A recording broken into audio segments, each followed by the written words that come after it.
session of the Public Safety Committee. Today is Friday, December 13th, and I am joined by, this is the M2 Squared Committee, Mitch O'Farrell. Good morning, my other colleague. And look at that, wearing an LAPPL. Just want to note that for the file, wearing and donning an LAPPL lapel pin. Very proudly. Is that a pledge pin on your uniform? So with Frank Lima in the audience, we've got to make sure that Frank, you have a U-flag lapel pin on right now? I have our international. International? Okay. Can you bring the councilman a U-flag lapel pin before the day is out? Excellent. Thank you very much. Just for equal protection amongst all. All right. With that, we don't yet have a quorum, but we can go ahead and take public comment if you'd like. I'm not sure if we may or may not have a quorum, but we do have Tom Williams, Roy Stone, as well as Verdal Flores. I'm going to leave it up to the three of you to decide if you'd like to speak on general public comment right now, or if you'd like to wait and see if we actually get a quorum. Wait. No, we'd like to do it now because otherwise you may not get to hear us. We'll always get to hear you. We'll hear you now. Whatever you'd like. Come on up. You came in this morning. I want to give you an opportunity to speak, and we appreciate it. Definitely appreciate that, because we're not here for us. My name is Roy Stone. I'm president of the Librarians Guild. Good morning. This is Verdel Flores. She's chair of our Health and Safety Committee for the Librarians Guild. And we're here to bring up some issues for you to think about. It's not an immediate fix. It's just we want to make you aware of the safety issues in the Los Angeles Public Library, Central Library, and 72 branches. And currently, LAPD is serving the needs of the branches for the most part, and even Central from time to time. And what we really need is to take some of the pressure off them so that we can have public safety officers, security services division. There's a lot of vacancies. Library has the funding for those positions. We need managed hiring, and we need LAPD to encourage those vacancies to be filled so we can then have that staff be designated and delegated to fixing the branch library and central library problems so that we don't have to call LAPD unless it's that kind of level. So that's why we'd like you to be aware of that and see what you can do to help. We're going to be doing everything we can to bring this problem to all of City Council's attention and to LAPD. Excellent, thank you. And you mentioned not to have a dialogue, and we're going to start your clock from the beginning, so we're going to give you a whole 2 minutes. Don't worry, you don't have to use his time. You mentioned to allow them to be part of managed hiring. They are managed hiring. I'm assuming for the record, to get rid of managed hiring is what you meant. Yeah, just wanted to, not to correct you, just to get it on the record. The way you said it is what we... I knew what your intent, I assumed what your intent was what you meant by the statement. Excellent. Yes, thank you. Excellent, thank you. See, I listened to every single word. Yeah. Good morning, how are you? Good morning, I am Verdel Flores. I am chair of the Librarians Guild Health and Safety Committee. And as chair of Health and Safety, we deal with everything from the lice that can be found on a person who's visiting our branches to the children who run through the library, trip and fall, and we have an incident issue. We deal with hand sanitizers, we deal with soap dispensers, we deal with a large homeless population, and we deal with the disturbed individuals that are in our communities. All you have to do is walk to our Little Tokyo branch, a block and a half away, and you can see what is going on in just one of our 72 branches. You can read the downtown news and find out what is happening as far as the vice, and it's called undercover, and the lewd acts that are going on in Central Library. This packet represents maybe 6 months worth of incident reports that we get from our 72 branches in our Central Library. We just had, I'm sorry, I can't think of that. LAPD is valuable, but the level that they provide that is needed at the library can be too much We know when it's time to call 911, and that's LAPD with guns. We need the Special Services Division to be fully funded or fully staffed. And we strongly urge the City Council to push the Managed Hiring Committee to get off their seats and give us the officers that we have in our budget so that we can protect our public and our staff. Thank you. No, thank you very much. Good points. Appreciate that. And again, thanks for letting us do this. We Of course. appreciate it. Thanks for coming this morning. Good morning. Good morning. The good doctor. Dr. Tom Williams, LA 32 Neighborhood Council, also Sierra Club and a few others. Public safety. Still trying to find out whatever happened to the explosion at the Playa del Rey gas storage facility in Playa del Rey. What caused it? Nobody seems to know. One person said, oh, well, it was electric spark that ignited gases that were venting. A gas storage facility that doesn't have a grounding net? You don't get sparks in gas storage. You don't get sparks in oil and gas facilities because you know that you kill people that way. Whatever happened? It's now a year and nobody knows what happened. The LA Fire Department responded, got to the gate, and they were told, oh, we don't need you. The flare is doing it. That is, maybe a 300-foot high, black smoke, orange and red flare was going off. When you flare pure methane, there is no smoke. There is no orange. There is no red. It's a beautiful, almost transparent blue. So what actually happened? We don't know, because we don't know much of what happens on all oil and gas facilities within the city of Los Angeles. We don't know what happens in Elysian Canyon. We don't know what happens in Playa del Rey. I know what happened in Montebello because we helped CPUC close the sucker down because they had to have ethics training for their staff. Because what were they doing? They were shredding documents. They were lying to the CPUC budget advocates. They were doing all sorts of things. But the basic element was that they were letting people be endangered.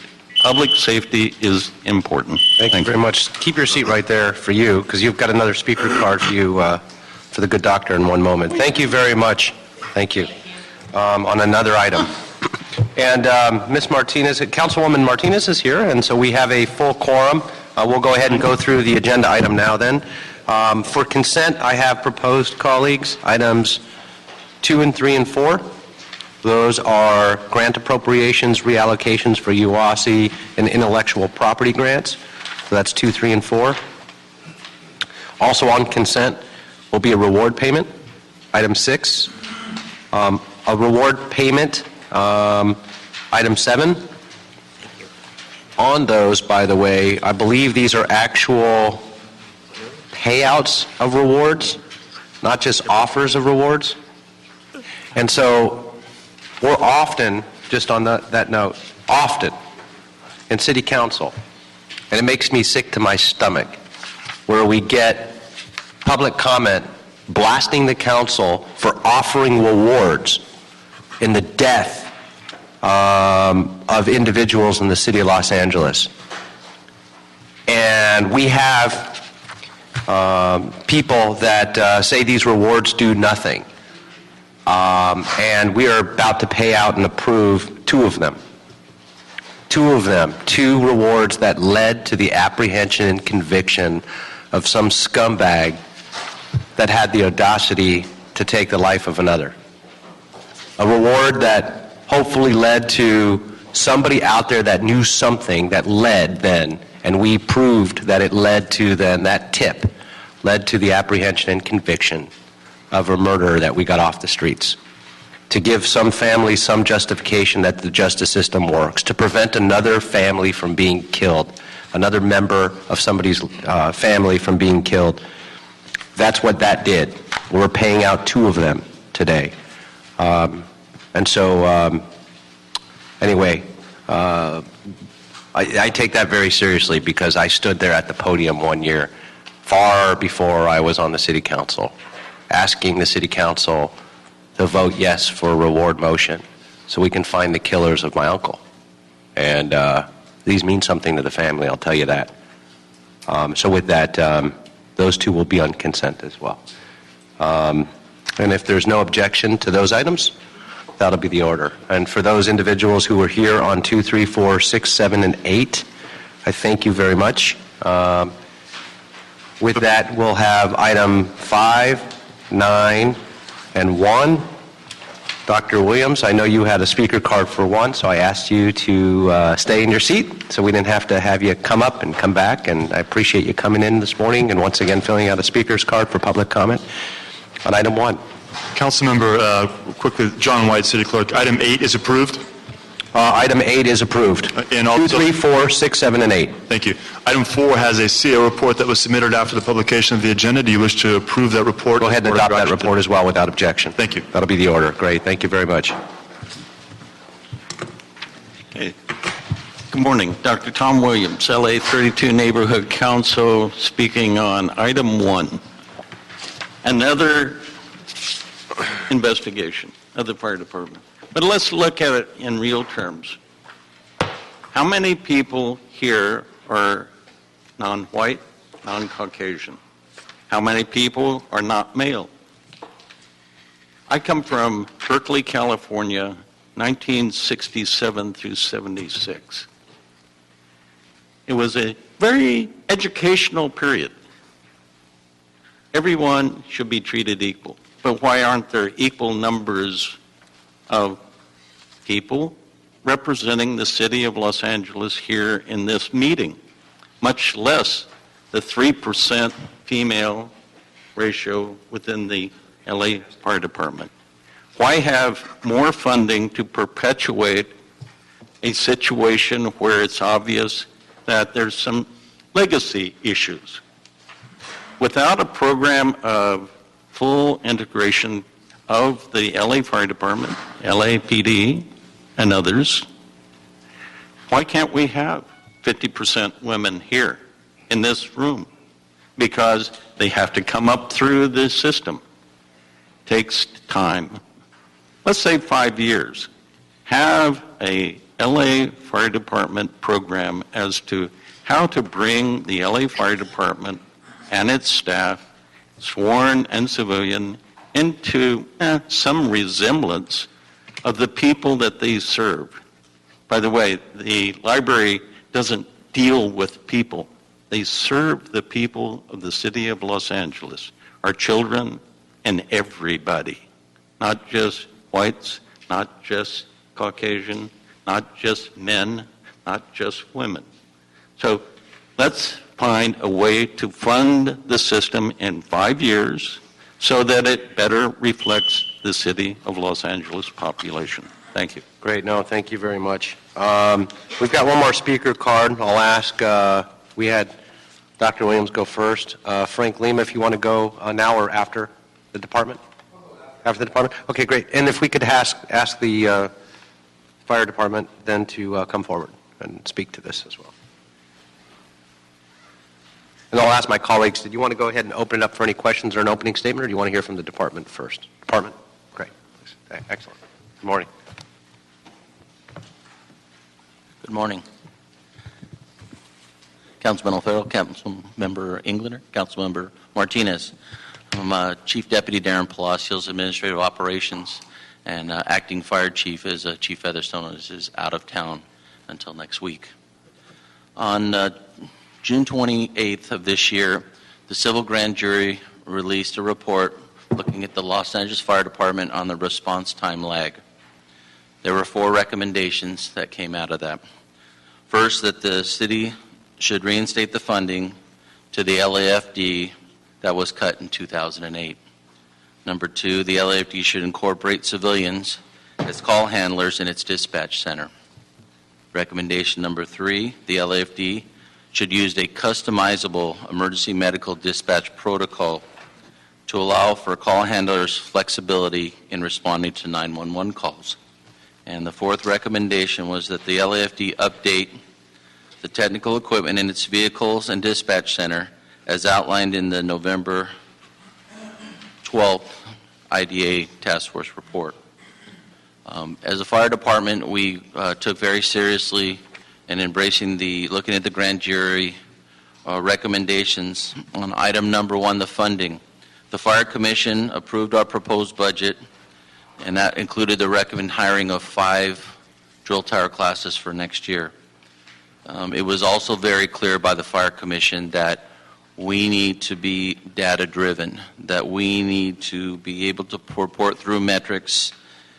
Everything that we receive in the budget, we need to be accountable for. And that was very clear from the discussion yesterday with the Fire Commission.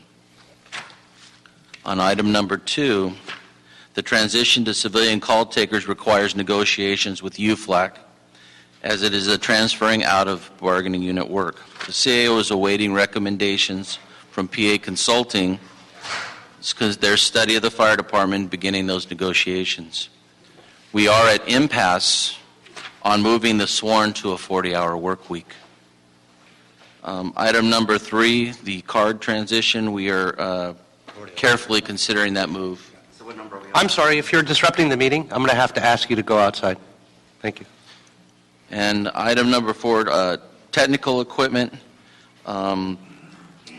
Somebody was talking to the clerk. I couldn't hear you. It's an echo chamber number 3, here oftentimes. Or you have number 3 or number 4? Yeah, if you can go back to number 3. Number 3, the card set. The dispatch protocol card set. We are carefully considering moving to that. I brought Dr. Eckstein here, who's kind of the expert on our protocol and our dispatch protocol. He could talk to that if needed. You have some more questions on that.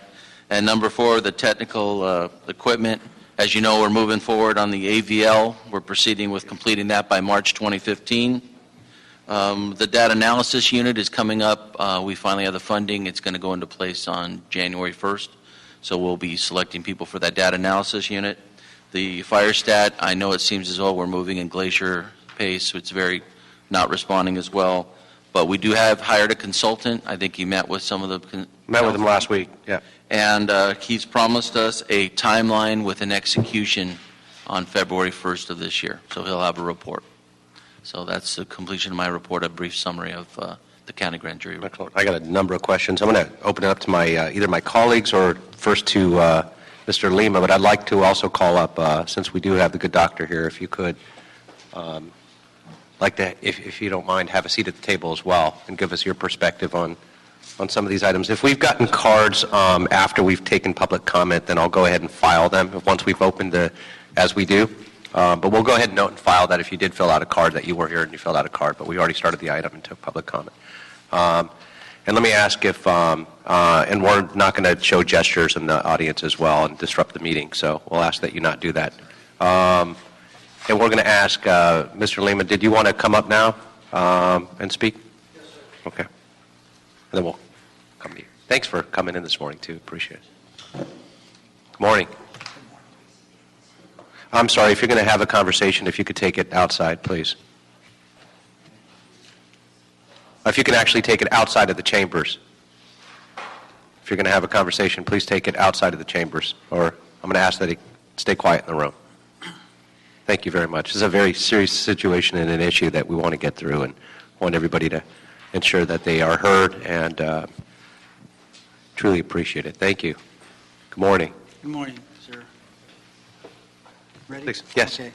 Chairman Englander, committee members, Frank Lima, I'm proud to serve as the president of United Firefighters of Los Angeles City, representing more than 3,000 firefighters in our department. We'd like to thank Councilman Cedillo for pushing this motion. And in June, the LA County Civil Grand Jury released their findings of an investigation into the department's deployment plan and closure of critical resources in response to reports of increased emergency response times and the elimination of 318 firefighters and 23 resources in the LAFD. The grand jury report states, there have been cases where a person has died while waiting for medical personnel to arrive. Another quote, once funding of the LAFD was reduced, based in part on faulty or outdated data, response times began to rise. We agree with their assessment 100%. Unfortunately, faulty data and misguided and disingenuous promises by LAFD management convinced city leaders to adopt the modified coverage plan, a plan that put the public and firefighters at risk, and a plan that still essentially exists today. We are at a point in which we must begin climbing out of this hole. There is currently one LAFD class of 70 recruits scheduled to begin in January. But after they graduate in June, the LAFD will have even more vacancies than we do now because... I'm sorry, if you can hold us time. I've asked the conversations in the back be taken outside. That's the last warning, so whoever the member is from the public or staff that's speaking in the back will be asked to be removed from the meeting. Thank you. Thank you. Sorry. Thank you, sir. Please continue. Absolutely. Absolutely. Take your time. And after, let me see where I was at here. There's currently an LAFD Academy class of 70 recruits that's scheduled to begin in January, but after they graduate in June, the LAFD will have even more vacancies than we do now. So more people are leaving than they are coming in. UFLAC would like to ask the City Council, the Fire Commission, to consider doubling up these drill tower academy classes and simply try to keep up with the attrition levels. We've had firefighters increase injuries and burns, and we'd like to thank Councilman Englander for coming out to the burn center, visiting our firefighters, and learning about that part of what happens. UFLAC agrees with 3 of the grand jury's 4 recommendations for our department. We have fought for years to restore funding levels as a matter of public and firefighter safety. We absolutely support restoration of the funding levels, and it will take time. We support the grand jury's call for better technology and more discretion for dispatchers. However, we strongly disagree with the recommendation to civilianize our dispatchers. There have been numbers of studies stating that changing the complex work schedule and hours, bringing civilians to the dispatch center, will actually cost the city more money and compromise the quality of work of our dispatchers. And Chief Palacios did misspoke. He misspoke in regards to UFLAC being at impasse on that situation. Absolutely is not true. We've bargained in good faith, and we have not gotten any notifications from the Employee Relations Board on that issue. So I'd like to thank you for your attention to this critical issues raised in the grand jury report and for your support of our firefighters and paramedics, dispatchers, and inspectors here in Los Angeles. Great. Thank you. Excellent. Thank you very much. Appreciate it, and all your support. So with that, Dr. Eckstein, if you could just give us your analysis and perspective and personal opinion, professional opinion on where we're at as well. Well, there's no question that the department's been underfunded and understaffed given the size of this increasing population of the city and increasing call load. We're obviously approaching a transition in health care as the implementation of the Affordable Care Act occurs next year. The overcrowding of the local emergency departments, the wall time phenomenon of our paramedics, these are all variables that have been well described and exert a toll not only on our members but result in prolonged response time. So I think we're all in agreement. We need, obviously, you have to have a finite number of trained professionals out there and ambulances with the technology and data to drive your deployment plan. In terms of our dispatch system is different than most dispatch systems around the country are actually either fully civilianized or a hybrid model. Hybrid models are typically civilian call takers and uniformed dispatchers, so there's quite a mix. Most of the surrounding cities do have civilian call takers. I'm not aware of any studies showing one is better than the other in terms of quality. Obviously, there are costs involved in different schedules and so forth, and FSLA concerns given the 40 versus 56-hour work week. In terms of the grand jury recommendation regarding our own dispatch protocols, this is something that I've looked into quite a bit. We've been working with the National Academy of Emergency Dispatch or Medical Priority Dispatch System now for approximately 25 years. It is a sound system. It's the most widely used system around the world. Is that similar or different than Clausen protocols? It's synonymous. It is, okay. Yes, sir. However, I firmly believe that given the challenges of our city, the volume, the wide number of different dialects, ethnicities, and just the urban environment in which we live, I think we would be better served having our own customizable dispatch system that's driven based upon the needs of the citizens we serve and the members that we have in our employment. The problem with the current system is it doesn't allow for any flexibility. What we do have control over and what we do change is the resources that we dispatch to each type of incident or dispatch determinant. So we have a tiered dispatch system, so we try to send the fewest number and the most appropriate resources to each incident so we have remaining resources available for the next call. But there's always that game of telephone triage. That being said, the questions that our call takers must ask through the computerized system of interrogatory questions is not customizable. And this has led to quite a bit of concern, not just by our call takers, but myself as well, where it results in prolonged call processing time. The most important aspects of dispatch is to confirm the address, send the resources, and provide pre-arrival instructions when appropriate, and obviously ask questions that pertains to scene safety for the caller and our responders. But when we have data and literature showing that certain questions are not sound or actually result in a delay of dispatch, we have little, if any, ability to eliminate those questions or modify them. So I think the time is right to move in this direction. I have spoken with the interim fire chief, Chief Featherstone, and his predecessors about this. This is not a small project. It will require some funding, which I believe there are some funds available, and I think it is certainly something we could accomplish. And at the end of the day, we're the second largest EMS provider in the United States, and as such, I believe we need to have our own dispatch system that we can control based upon sound data and sound judgment. Wow, that's a lot of information. Thank you very much. And let me say to that, well, first of all, I'm not sure if my colleagues or if you've actually met and sat down yet. One of the most impressive, quite frankly, doctors in the region. Not just a physician who works with the department, but do you work at a hospital as well?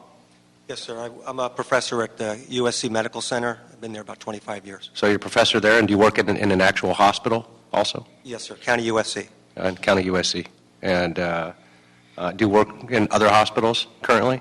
In the community as well, yes, sir. Yeah. Okay. So we work at multiple hospitals, professor as well, and work with the fire department. Probably one of the best, and you're being modest, multi-page CV that is incredibly impressive. That was, by the way, all rattled off with for those who aren't watching, with no notes in front of him whatsoever. Probably one of the leading experts, and certainly in our region, that has been working and studying these issues, particularly as they relate to the time necessary to see a patient, that golden hour, as they call it, that time that we pick up and transport and get them into a hospital in front of physicians and start working on a patient. That is your area of expertise, and everything that goes into the logistics to get that done efficiently and effectively and safely. And I couldn't agree more. Have you sat down with PA Consulting? Yes, sir, I have. Okay, so are you working closely with them? I wouldn't say closely. I was interviewed, had one opportunity to be interviewed by PA Consulting, but that's the only interaction I've had thus far. Okay.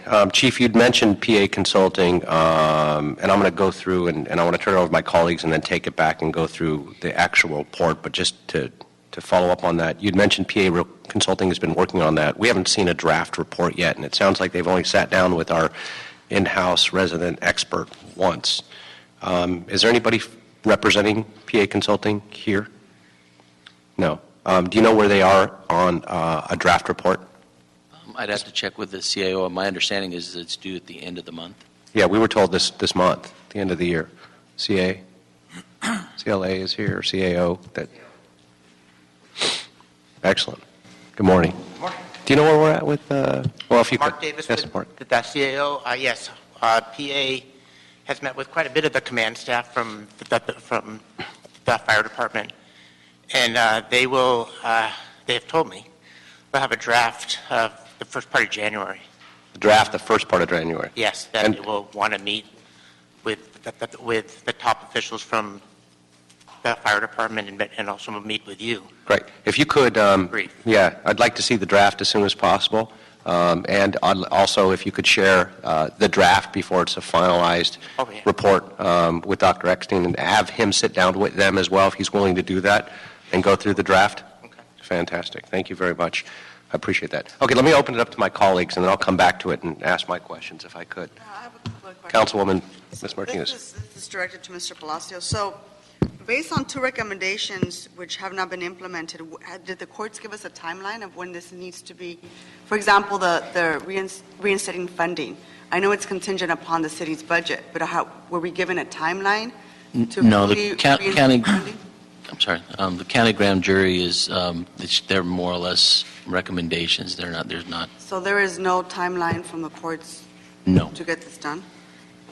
And you mentioned you have 5 drill tower classes next year? Did you say 5? Yes, well, we asked the, How many graduates does that produce per class? we have 70 recruits in 3 of the classes and 35 recruits in the other 2 classes. So it's about 280, but traditionally over the last 10 years, we've had 20% attrition. So it's somewhere in the neighborhood of about 150, 160 recruits. As Frank had stated, we have a class of 70 beginning in January, and they graduate in June, and on June 15th, we're starting another class of 70. And when that class starts 10 weeks into that, we're going to start another class at another location. We've asked and the commission approved tentatively the budget for 2 drill towers. Now it'll have to go through the budget process and be approved ultimately by council, but we understood the urgency to get recruits or get more people in the fire stations because we have a lot of vacancies. And as he stated, our attrition, if we hire that many recruits for the next 2 years, 3 years, we may get up to where we could actually not have vacancies in our current deployment in the end of 2015. So for us to actually add back resources would increase the number of vacancies right now because we don't have enough people to put in the spots. So maybe this is a question for the city attorney. So if the grand jury, if these are just recommendations in terms of the direction the city needs to move in, could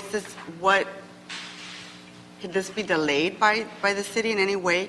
We're not really being forced to do this. You don't have a city attorney is there that staffs anybody? the fire department. I'm the city attorney who staffs the public safety committee, but as Chief Palacios indicated, they're recommendations of the grand jury, so they're not binding, they're simply advisory. Yes. And in terms of the second recommendation, Mr. Palacios, you said you were in an impasse with the current union in terms of how to Right. The impasse switch our is, sworn sorry, go ahead. officers from 24 to a 40-hour work week. So Mr. Lima said you weren't in an impasse, and he hasn't heard back from the department. So where are we on that? It's at EERC, has not been given to ERB yet. EERC has, the CAO's labor negotiators, it's gone back to the EERC, and they'll have to figure out what they want to do with it there. Excellent. Thank you. Mr. Farrell. Thank you, Mr. Chair. Thank you, gentlemen. Just a couple of questions. Chief Palacio, so even if we stay on track with all of the training over the next 12-month period, we might be able to stay at current staffing levels. That would not even get us back to the loss of we staffed down 318 from 2 years ago. So how many additional training classes would that require if everything worked out beautifully and we had enough funding to get back to the original staffing levels from 2008? I think I would just ask that in a very tortured way, but what will it take if we were able to provide the funding and get back to 2008 staffing levels as this grand jury recommendation states? We'd have to add how many classes? We did an analysis because there's only so many places for probationary members to ride, and I mean, we do have some limits. Our training staff and the commitment, because every every drill tower or training academy we open, we have to remove members from the field, which creates more vacancies. We recommend that we have two training academies, and what we're proposing in our budget is the most we can handle at this time. So what, in your estimate, if we were able to provide the funding and we were able to get to 2008 staffing levels, how long would it take for us to staff back up in the best case scenario? If everything it would be the end of 2015. All right. We would be staffed back up. So I think that underscores a very, very serious realization that we need to figure out. Because I mean, one of my chief goals is to get back to the staffing levels of 2008. I'm of the opinion that Northeast Los Angeles suffered arguably the most in terms of staff reductions and resource reductions. And I had two major fires in my district this week, the second one resulting in fatalities, tragically. And so that ever-present threat and that ever-present need to be ready for any and all emergencies is at the forefront of my mind. And so I want to just compliment the fire department for the incredible job you did in Atwater Village and Echo Park. And the fact that Fire Station 20 in Echo Park is a fire station that was hit with a reduction in resources and firefighters when this tragedy occurred in the middle of the night 2 nights ago now. They were the first on the scene. And thank God, at that moment, they had all the resources they needed. But that's not always the case, and I'm very, very aware of that. I've been at the fire station before when all of the resources were out on fires in other areas because of the reduction. So this is a very, very serious matter. And even under the best scenario from the recent fire in Echo Park, there were 2 fatalities, including a young man who was only 23 years old, with children being injured, et cetera. So this is, as you said, Mr. Chair, an incredibly serious matter, and I hope that we'll all be in lockstep in trying to get us back up to these resources under the best case scenario in 2 years. So we have a lot of work to do. So I applaud this approach, and I have no doubt that we will figure out, the second recommendation in relation to the differences of opinion between the civilians and the sworn firefighters. But I think everyone's on the same page that emergency response at the most efficient and quickest way possible is what we need to get back to under every circumstance, no matter where it is in the city. So thank you. No, thank you, Councilmember O'Farrell. Appreciate those comments and thoughts and suggestions as well. Fire department is probably one of the most important functions of the city, bar none. There's no question that we all agree that the department has been decimated over the years. We also must not lose sight of the fact of where it came from so we can correct it moving forward. And I think that's really important. The numbers that came out of the department, as we all know, were wrong for various reasons, for a lot of reasons, for a multitude of issues. On response time, on deployment, on virtually everything we measure in the department, the numbers were flawed. We don't have to hang another lantern on that. We know that. We know what's being done at a slow pace to fix it, but to fix it accurately. What we don't have currently is we have an interim fire chief who's got a great experience with the city. He's got a great experience coming out of the fire department as well as EMD. What we don't have is a permanent fire chief. Do we know what's going on with that? Is there anybody from the mayor's office to speak to where are we at with having a permanent fire chief? Have we started a search? Are we doing a national search? Are we looking internally? My understanding is they are doing a national search, and I believe there's will be an indication in this second FSR of some money being transferred to get a headhunting firm to look into it. Well, as one of the most important functions of the city of Los Angeles, and as the chair of public safety, I've heard nothing on what we're doing yet for a search. I'd like to hear directly from the mayor's office as well on what our plans are, what the scope is, exactly what type of candidate we're looking for. And I think it would behoove this committee to be part of that process and respect the fact that it's the mayor's selection and it's the mayor's process. But just to bring us in on up to speed on where we're at with that would be helpful. And my colleagues, I believe, agree with that as well. Okay, so with that, the PA consulting report, all of these reports are critically important. One of the things that we're sort of getting caught up into, and Councilwoman Martinez really got it well and talked about the grand jury and the fact that while it may not be enforceable, and these are recommendations, and I think I heard what she was saying loud and clear, these are far and above simply just recommendations. This is a grand jury report which is scathing, saying we are at the edge of the cliff on various issues and we should take each and every one of these incredibly seriously. We've heard the same thing from UFLAC, our leader who represents the men and women in the department. Frank is the guy who is on the phone with these folks every day. I'm going to ask that if you're going to make gestures or walk around the room and disturb the meeting, that you, this will be my final warning. You either sit or stand in the back of the room because it's disrupting the meeting. So if you want to do that in council chambers, that's fine, but not in committee and certainly not during this conversation. Thank you. That'll be your last warning, or I'll be asked to leave the room.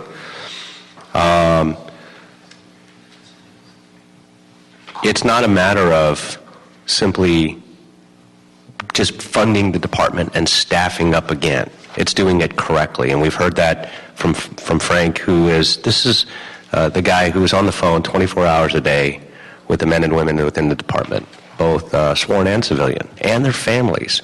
This is the guy that on Sundays, he's constantly at hospitals visiting injured firefighters and paramedics, and on weekends and evenings at all hours, that finds out that we don't have the resources, and ultimately, if response times are slowed down and not improved, people get hurt, and or worse. Firefighters don't have the resources, and it's dramatic. And we don't have to go in to paint that picture again here and now. We know where we're at, and we have to restore these efforts. With the leading expert in the region on these issues, from a physician and medical perspective, Dr. Eckstein, thank you very much for your input. We've got solutions in place that are moving very slow. FireStat LA, the whole idea is to restore the faith in the data to ensure that the funding is then going to the right places, that we're funding and not just saying, okay, the city council cut the budget, let's blame the council for years ago and not returning those funds, and now the department's suffering, the people are at risk. That's not a reality.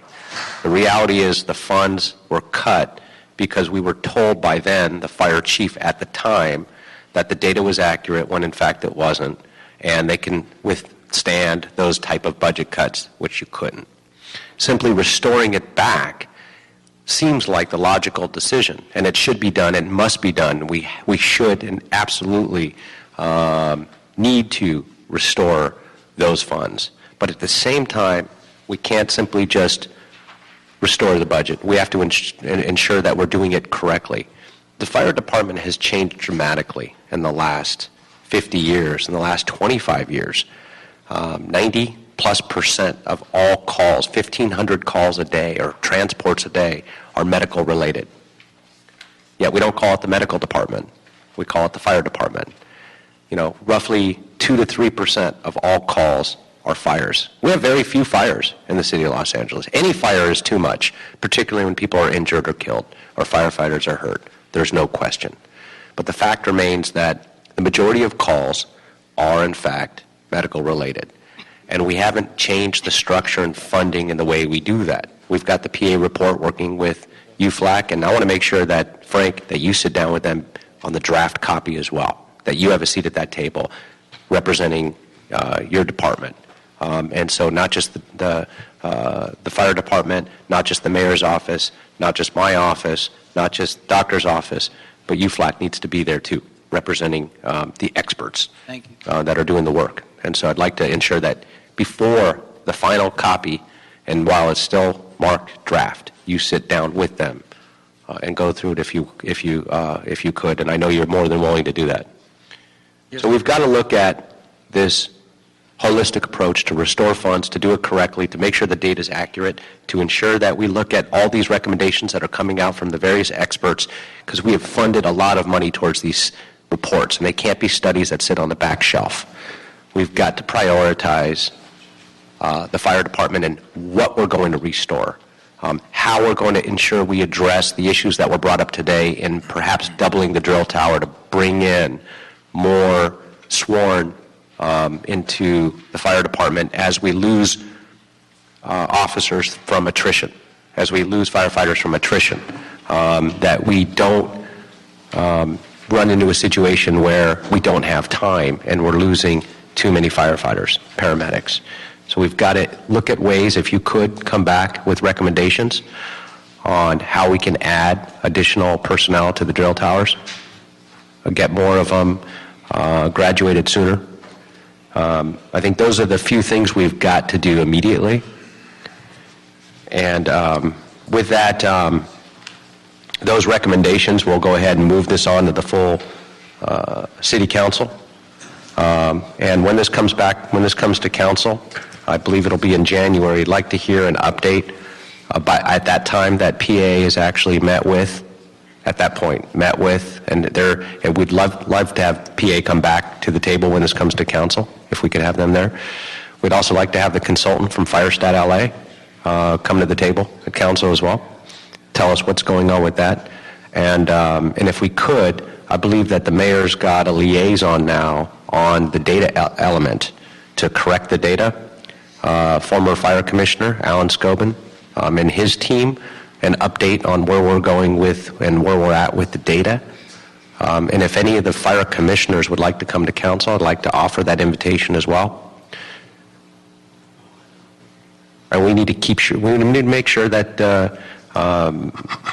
that we bring all the council members up to speed on where we're at on each of these elements, particularly as we start the budget process, which is about to begin, in restoring these services and looking at ways to prioritize these and fix what has been broken and ensure that we restore these services. So I'd like to ask, Doctor, if you could, when we schedule this Council, we'll let you know as well if you could be there.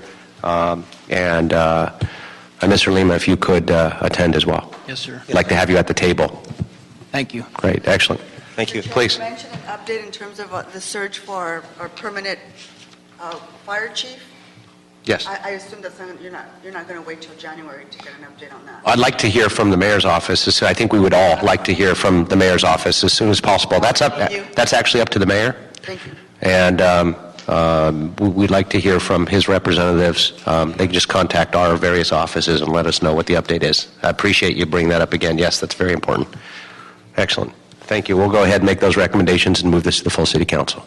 Mr. Chair, clarifying the recommendations, are you approving the civil grand jury's recommendations as the committee's recommendations? We are, as well as the recommendations to bring all those parties together to work with PA Consulting, as well as bring FireStat LA to the table. Got those. Yes. Thank you. Excellent. Great. Thank you very much for coming this morning. Really appreciate it. Thank you. Thank you.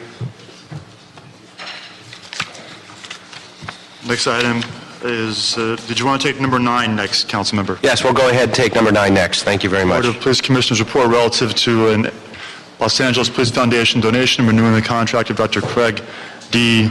Bucata, valued at $40,000 for the continued operation of LAPD's Los Angeles Strategic Extraction and Restoration Program, which focuses on gun-related and violent crime-related hotspots and chronic offenders. Okay, great. Thank you very much. I do have one speaker card. Mr. Herman?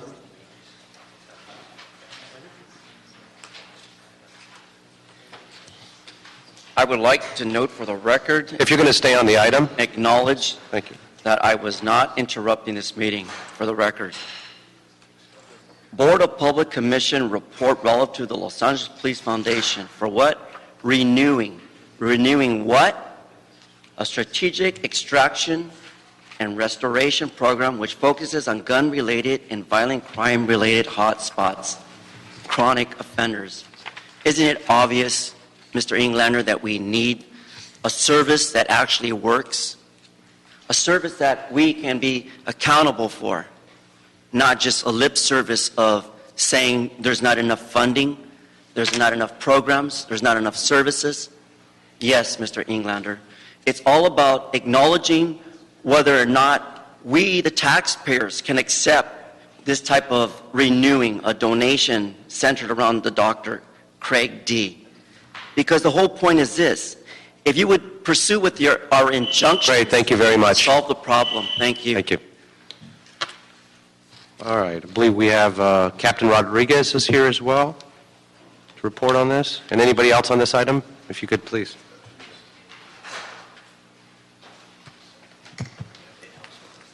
Morning, gentlemen. Good morning, Councilman. Good morning, everyone. If you could just state your name and walk us through exactly what this is and what the laser program is all about and how it's going to function. Absolutely. My name is George Rodriguez. I am a captain with the Los Angeles Police Department. I'm currently assigned to Foothill area. And at the time when we were working with this grant, I was a commanding officer of Newton, which was where it was originally tested. At the moment, we're also working with this program in the Foothill area, and we are experiencing some successes in our ability to reduce crime. One of the things that we did in Newton with this program, the Los Angeles Strategic Extraction and Restoration Program, with the help of Dr. Craig Uchida, was specifically target violent crime. Newton Division is probably the third most violent division within the city of Los Angeles, just perched south of downtown, just north of South Los Angeles. And we experienced an extreme high number of homicides and shootings. By identifying the areas, the targets, with the help of Dr. Uchida and the utilization of existing data that we had in our records, we were able to strategically deploy our officers, our resources, identify individuals who were most likely going to commit this type of crime. And with that help, we were able to reduce homicides in Newton in 2012 by 57%. We achieved a record low of 16 homicides in 2012, a number that we couldn't even find going back to the 1930s. At the moment, we are utilizing the same program at Foothill, and is basically targeting all those individuals who are repeat offenders. We use statistics, database, the various programs that we currently have, and the crime data that we have in our system in order to identify individuals that are chronic, that we know are going to go back and repeat. And we target those individuals to try to remove them strategically without having to go in with a bunch of officers to a specific area and make it look like an occupying force. I utilize, to my right, to my left, I'm sorry, I have Lieutenant Crone, who was the detective commanding officer at the time in Newton, and I have Officer Dave Gamero, who is in fact responsible for working the data, for putting together these chronic offender bulletins that we give out the officers so they can target specific individuals. Great. Wow, that's impressive. And thank you very much. If you gentlemen want to add anything to that as well. Lieutenant Sam Roan, I'm the Detective CO, Newton Division, Newton Detectives. Just a follow-up to that, in 2012, we were #1 in the city with a 22% drop in violent crime. Currently, we are also #1 with a 21.4% in violent crime, and currently, in terms of homicides, we're at 14. And those are record lows. Do you see, there's good and bad things about record lows. The good things are it's record lows. It's incredible. The hard thing is, can you sustain it?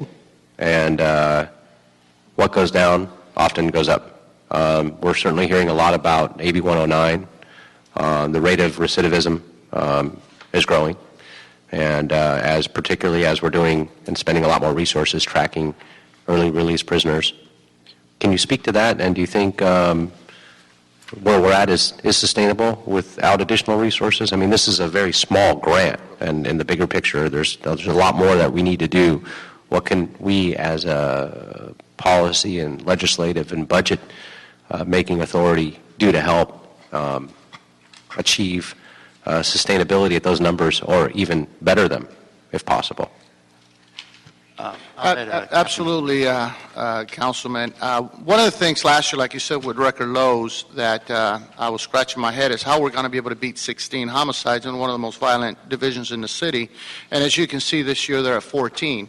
Where are we at citywide, end of year right now? Do you know? We are, I did see that number this morning. I know we're under 200, and we're on record pace to beat last year's number. Under 300, I think. Under 300, I'm sorry, correct. Last year we ended the year with 297, and as it looks right now, this year we are going to beat that number. Still too many, but incredible. Absolutely. One is always too many. Yeah. However, it is a positive step in the right direction compared to what we saw back in 1992, which I believe was our record year. Yeah. Sustainability in this program is what we're achieving, is what we're trying to do when we're specifically targeting those individuals. AB 109, what I'm noticing specifically in Foothill and around the areas of the city, it's geared more towards property crime. What we're seeing is that these violent offenders are not inclined to commit those violent felonies anymore because of the repercussions and because of the jail time that goes in consequence with that versus a property crime. As far as our violent offenders, AB 109 does not apply to them. AB 109 is strictly for your low-level offenders, property crime type of guys. So we think. So we like to hope. But with this particular program, we're specifically targeting individuals who are engaged in violent crimes, who are going out there and commit the robberies, the murders, those type of offenses that we know have a tremendous impact in the safety of our city. Colleagues?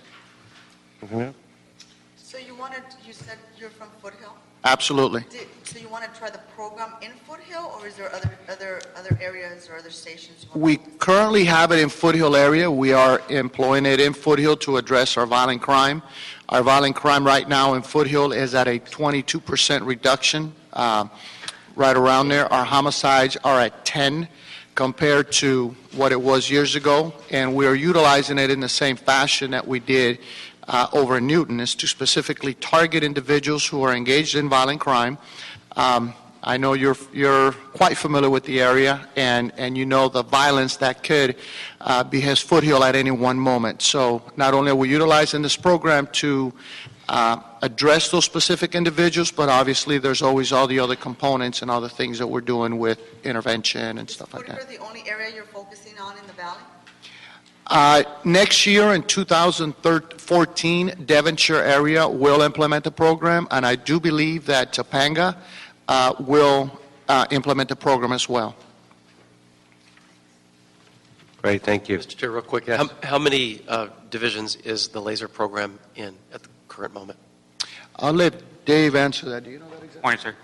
Currently, the laser program is in Hollenbeck, Newton Division, it remains, Wilshire Division, and Foothill. Excellent. Okay, we'll go ahead and approve that item, and want to thank you as well. If you can imagine that kind of detail, this is a $40,000 grant. It's not that much money in the scheme of things, but the fact that you guys are constantly looking for and working towards that type of targeted effort and looking for additional dollars to continue that over and above what the department is funding out. We get a lot of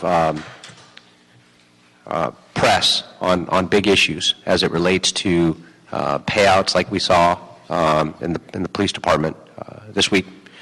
But the credit really goes, quite frankly, to what aren't we paying out? What kinds of crimes are we solving by the expertise that you gentlemen bring to the table and going after these kinds of funds to continue these kinds of programs and expand them, and to keep these numbers low is phenomenal. It's saving lives. It's making this the largest safe city in the nation, which is incredible. It's a testament to Chief Beck. We are now out of the consent decree. The men and women of the department that are doing far more with less than ever, quite frankly, and I say less than ever, not financially necessarily, but certainly expanded objectives, and we talked about AB 109. We've got 150 approximately officers now that have been taken off the street to follow up and check in on things that were not under our purview before. under AB 109. We're not getting any reimbursement for that. We're taking a $25 to $30 million hit financially. $25 to $30 million hit. That's a lot more. And it's going to be ongoing every year, that cost, if not growing. And we're getting no reimbursement, or very little reimbursement for that. Those are the things we need to ensure gets out there publicly, because we get hit on some of these payouts, and those things are fixed. But what we don't do is get the focus on how much more you guys are doing out in the street, and keeping these crime numbers low, and protecting the public, and using a lot more of the resources that would normally go into just routine patrol, and still keeping the numbers low. It's incredible. So thank you very much. So without objection, we'll go ahead and approve that and move that on to the full City Council. Thank you.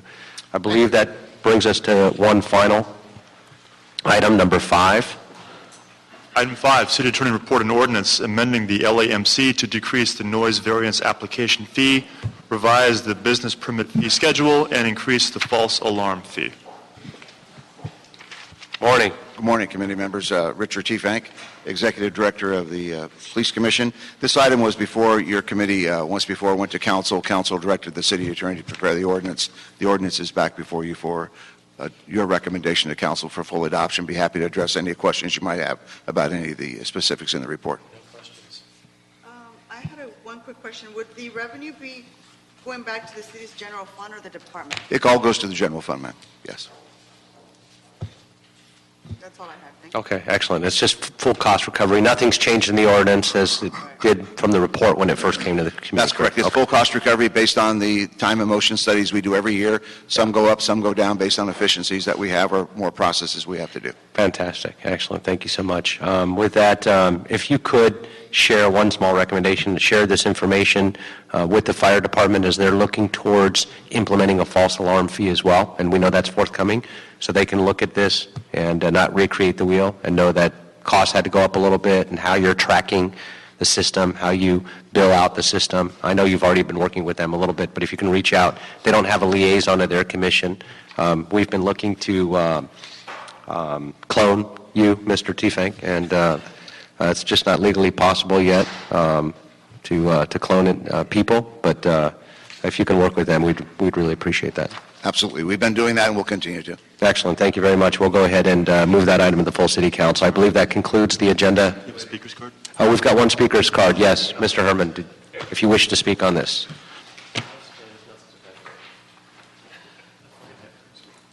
Yes, I do wish to speak on this item. And it's imperative and apparent that the city is hard up for money, is the bottom line. And I cut the chase and get to the point. Please. So it creates a hardship and increase for what? The noise variance application fee for what? To change one code to another. Yes, revise the business permit of a fee schedule and increase the false alarm fee. Great. More people at risk of being injured because they have to cut a service because they're being taxed by the city to pay for more services. We are not safe in this city because if the city was a safe place, a safe haven, we wouldn't need alarm systems other than a small little chihuahua that goes woof, woof, woof, woof, and chases away anyone who's trying to harm us. And I commend and thank all the officers who do a great job, although they're limited to the funding appropriated by this city. And I find it negligence that we take away from the men who serve us, LAPD and a fire department for monies. That'll conclude the item. We'll move that to the full City Council without objection and approve it as recommended, and that'll conclude the Public Safety Committee meeting for the year. Thank you very much. Everybody have a safe and happy, healthy New Year. Thank you. Adjourned.